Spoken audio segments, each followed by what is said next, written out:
Hello and welcome to Adon. आज हमारा question है the partial differential equation obtained by elimination of arbitrary constant from the equation z is equal to ax plus by plus ab is.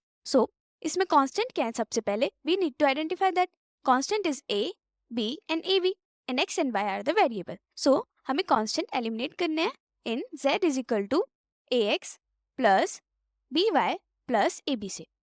जब भी in any question हमसे पूछा जाए to eliminate constant we have to take derivative of that function।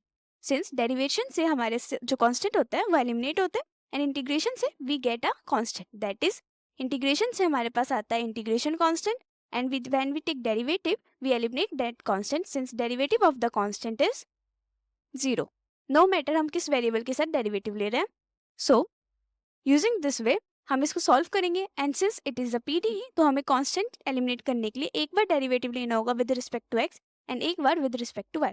That is take a partial derivative of z with respect to x। ये हो जाएगा a plus zero that is a।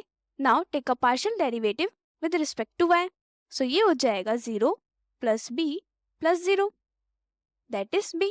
Now हमें पता होना चाहिए that p is equal to del z by del x and q is equal to del z by del y. That is p is a derivative with respect to x and q is a partial derivative with respect to y. And no matter function कुछ भी हो सकता है, it can be u and it can be v and z. So function is not defined already. So p is a derivative with respect to x and q is a derivative with respect to y. So remember this p and q form mostly use होती है questions में। And जब भी elimination आए constant का एक derivative, हमारे पास a क्या हो जाएगा p एंड b क्या हो जाएगा q। Since it is p and it is q, जो हमारे पास a एंड b की वैल्यू आई है वो हम z में पुट करेंगे। z is equal to px plus qy plus pq। Final answer is px plus qy plus pq and it is option D। Option D is correct.